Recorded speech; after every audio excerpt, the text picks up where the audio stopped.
Chapter 1174, Lacquered Box Gift Shadow Slave. Now this is interesting. Sonny was stealthily making his way to the isolated inner courtyard of the port fortress. His shadows were on the move, too. The one who had been observing the battle against the horde of nightmare creatures was flying across the battered surface of the wall, not paying any attention to the flashes of firing armaments. The one who had been hiding among the refugees had left them behind, approaching the courtyard from the other direction. The one that had been spying on Morgan hid itself within Cassie's shadow, and the one that had been following Nephi's remained within hers. Currently, all of them were converging on a single point. In the middle of the courtyard, surrounded by a wide ring of empty space, a long figure stood as numerous soldiers and awakened aimed their weapons at it. Intricate armor of black steel, a beautiful face framed by curls of raven black hair. And vivid, vibrant vermilion eyes. It was Morgan. Don't tell me. As the real Morgan emerged from the gates of the stronghold in the company of Maddox and Cassie, the soldiers that were aiming at the invader looked at her with wide eyes. They must have realized that the creature standing in front of them was not the real Princess of War. And yet, seeing the two identical young women stare at each other was an eerie experience. The real Morgan gritted her teeth in contempt. The reflection perfectly mirrored her expression. And that was what the lone figure was, a creature created by Mordred from a piece of his soul, similar to how he had created the mirror beast.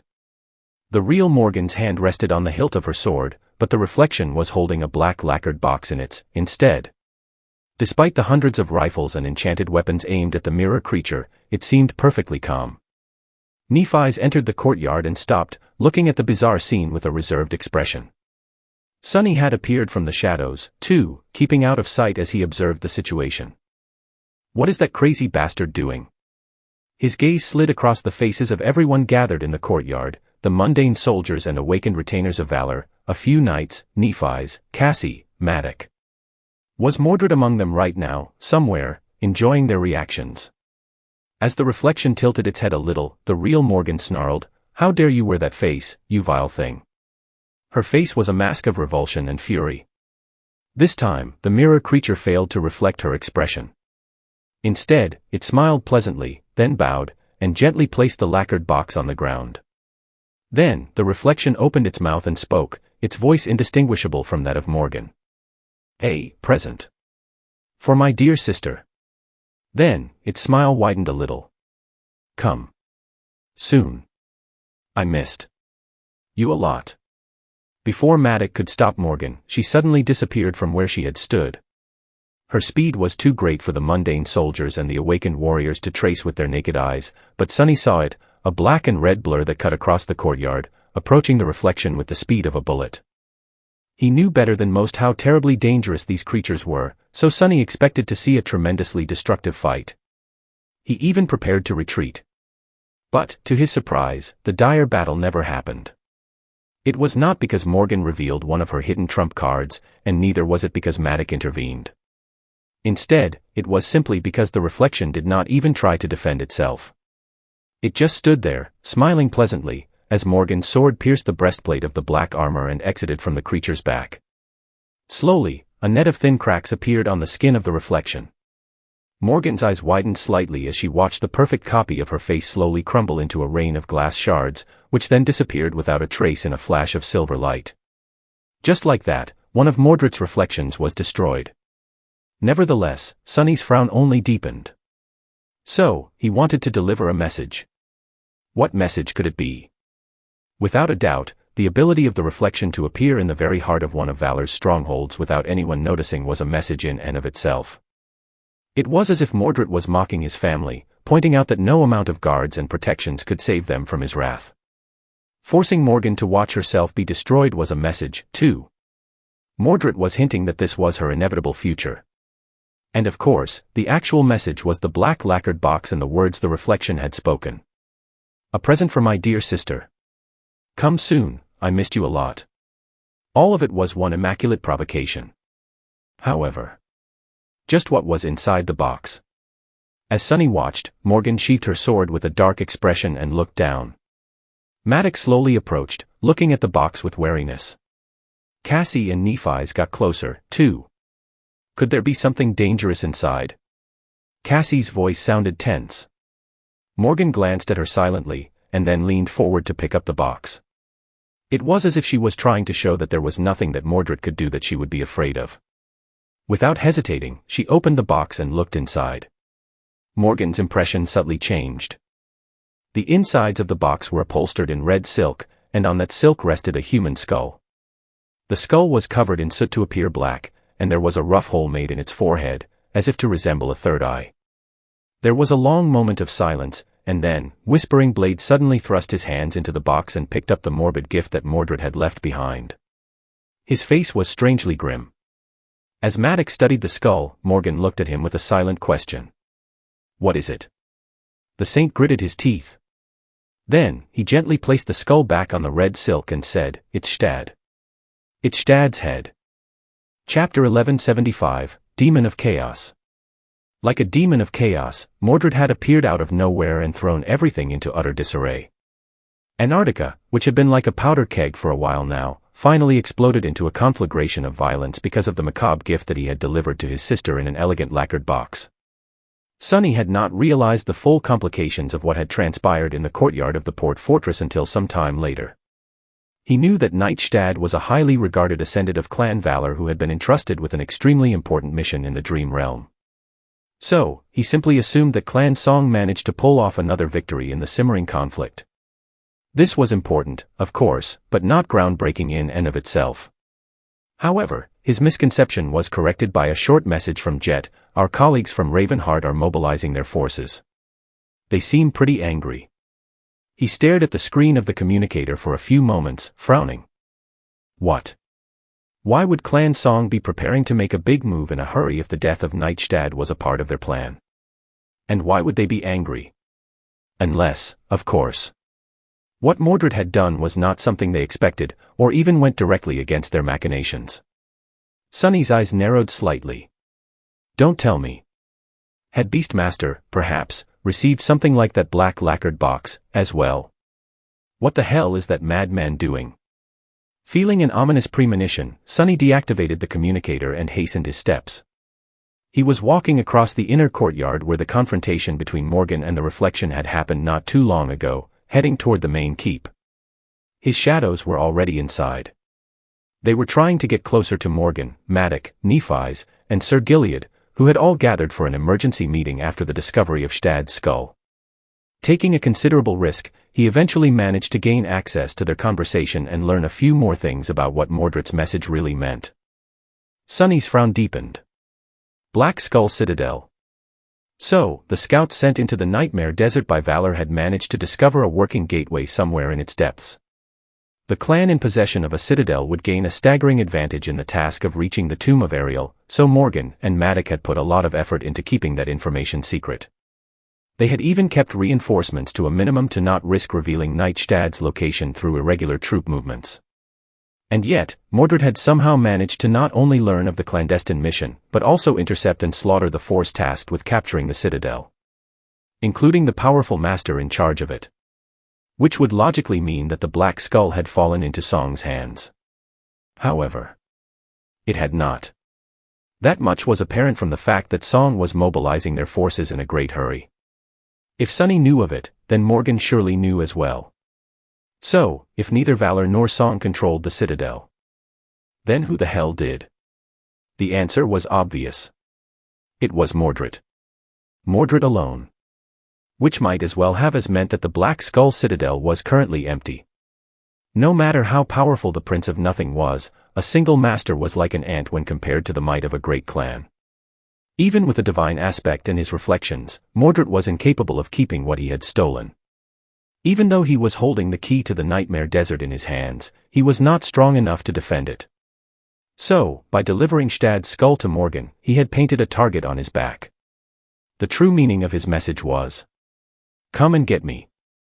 And if Sonny knew anything about Mordred, then the message sent to Song would have been like so, "Come before they get me."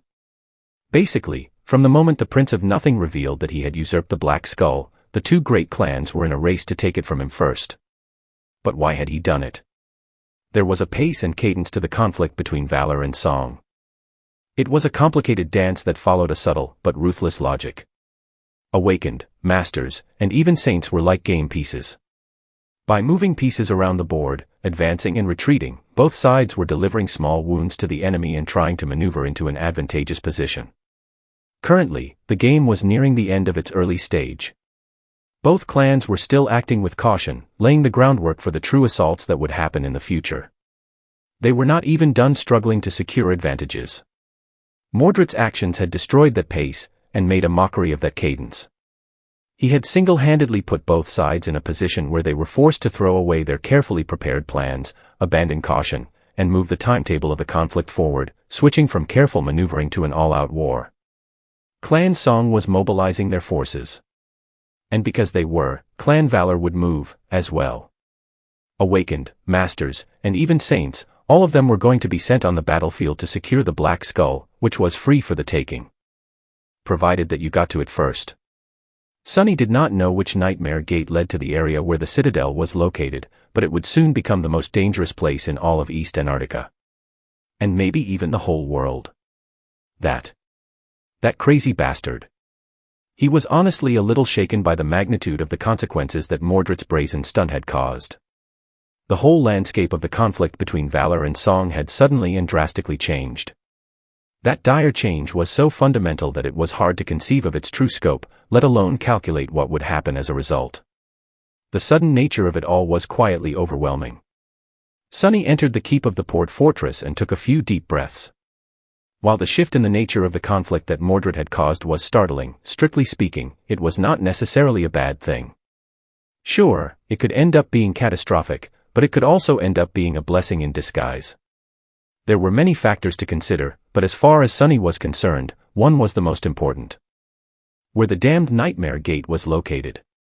Chapter 1176, Bitter Feeling. The location of the Nightmare Gate that led to the vicinity of the Black Skull was of paramount importance.